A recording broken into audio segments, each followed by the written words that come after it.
engine. I'm getting Subnautica. No. Please, no. I don't want to be playing Subnautica, please. I don't like the water. Please stop it. No. No, I do. I understand, I promise. I don't understand anything right now. Ow, my ears. Fuck. Ooh. Oh, whoa. Help! What the fuck? Oxygen systems effective. Loading user interface. No, I don't. Let me know if you're still good for our call tonight. Can't wait to hear about what you've uncovered today. Poppy says hi. Oh, there's a puppy. Love you. Okay, so our name is Amelia Cross. That was our husband. I am a strong, independent woman. I like this already. Holy shit. Oh, this is bad.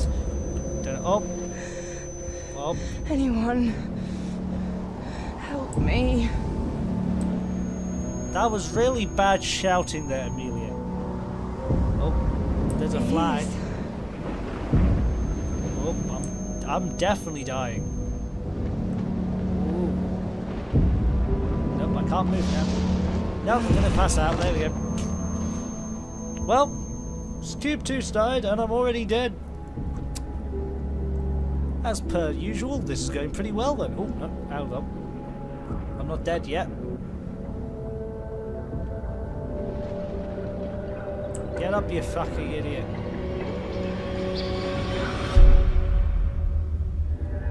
Yes, Q.U.B.E. Woohoo! It's taking you too bloody long to get here, Q.U.B.E. Hello everyone and welcome back to VoxelTron Game, me VoxelTron as fucking always. And anyone who knows me from a long time ago will know that Q.U.B.E was one of my most beloved indie titles of the last decade. It was a simple, Portal-esque physics puzzle game with the unique mechanic about manipulating various coloured cubes in order to pass through chambers of an ever-complex maze of cubic corridors.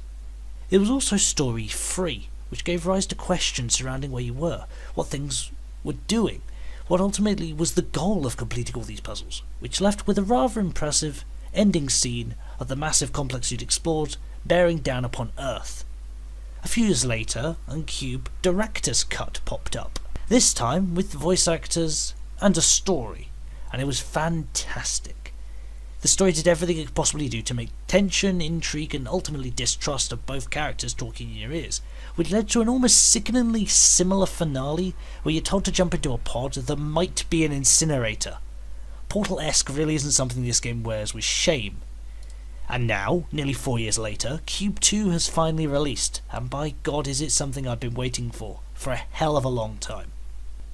Now, unlike its predecessor, which had you manipulate the world to position cubes where you wanted them, instead Q.U.B.E decides that you can manually place the cubes on certain plates, gradually unlocking access to more and more colours and by extension their abilities as the game goes on. And as a sequel it feels refreshing, unique, but still builds on its initial ideas. My problem comes when it feels the need to introduce a new mechanic every chapter. Q.U.B.E gave us themes to puzzle chambers, so some would require you to manipulate light beams, others were ball rolling puzzles, getting the right ball into the right hole. Q.U.B.E 2 reveals such masterful ideas as pressure pads, fans, and doors which only open when something is thrown at them, be it on fire or not. Comparing the ideas to its parent game, and it really comes up short when it comes to mechanics. Although I must admit the oil and fire mechanics were really fun puzzles to complete, especially when they started adding balls to the mix. My best moments in Q.U.B.E were doing the dark puzzles, where the cubes I'd activated glowed in the dark and allowed me to plot a path through the pitch black, and I was constantly waiting for a moment when the environment would change to add a twist to the puzzles I was doing, waiting for it to suddenly go dark in a section or perhaps add a timer as the chamber collapsed around me. But those moments never came, and I was left wanting something a bit more exciting the further into the story I got. Some of the game's puzzles are really bafflingly simple as well. Look at this one for example, which is about 1/3 into the game. It literally takes 3 placements on not a single second of my time to work out. But the most infuriating thing is this account is one of the 80+ puzzles, and it's not in place as a glorified loading screen, which this game has plenty of. There are others that are blisteringly difficult. They required me to think about what I was doing, and I had to legitimately stop for a good 10 minutes to look at Others didn't work as they should due to the schizophrenic physics system. Even if you perform the correct combination of cubes, one might not fall in the right way and just have to repeat a massive list of steps in order to just do what you'd already done perfectly. There was a puzzle in the late game that I genuinely accidentally solved. No, it doesn't roll, okay. Note to self, they do not vertically roll. So how the fuck do I get it into... What the fuck is this? What the fuck?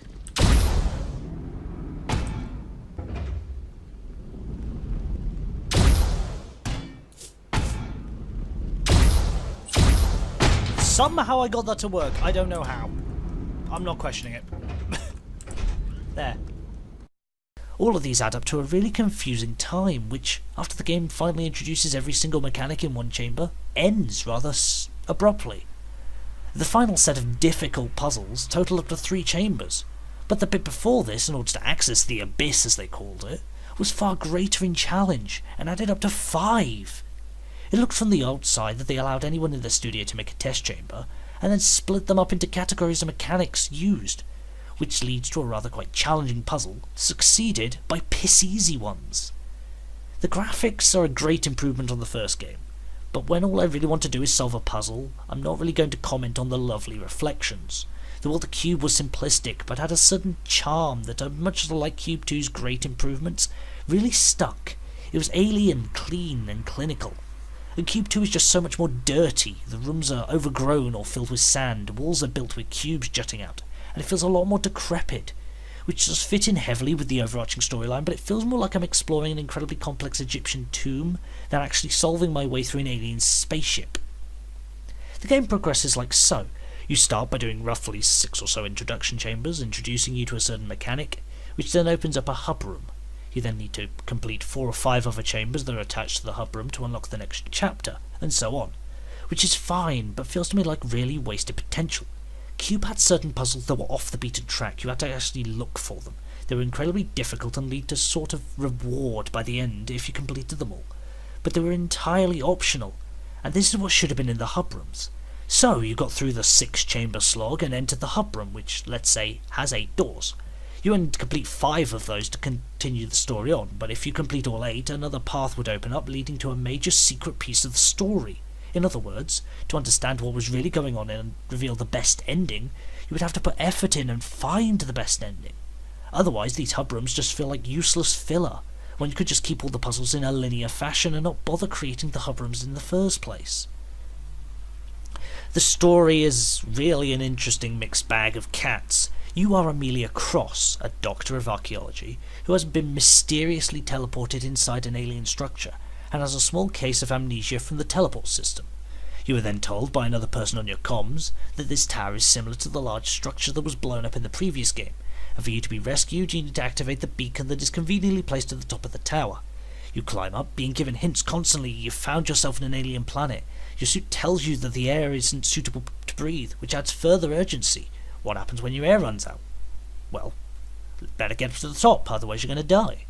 And when you do get to the top, you find a helicopter suspended by wires, giving off a weak distress signal, and both you and your character come to the shocking conclusion: you're on Earth. Except you never came to that conclusion. It was just told to you. And before you know it, boom, poof, you're off to another location, where a different voice explains that the ruins you have been exploring are the remains of the ship that fell to Earth after it was destroyed in the last game. And it's not a ship at all, it's actually a very large synthetic creature, and is attempting to pull itself back together, inadvertently destroying the Earth to do it. It then asks you to help it by simply taking the gloves you're wearing to a console in the core, which allows its remains to float into space, where it can pull itself back together and then just leave. You then teleport it back to the original tower, which, surprisingly enough, was the excavation site that Amelia was working on before her unexpected trip in a teleporter. Apparently there was a desert in Scotland. I didn't know this. This is when you're given your other option, by the first voice, who says that you can kill the creature by overloading your gloves in the core, blowing it sky high and killing yourself in the process. Oh, and your child. You are apparently pregnant. The alien tells you this after no indication that you actually are in any way. You then solve your way down into the depths of the tower and find the core, which leads to 2 endings. Unfortunately, the game doesn't allow multiple saves, nor has the ability to start from a specific chapter, so in order to see both endings you have to play through the game twice.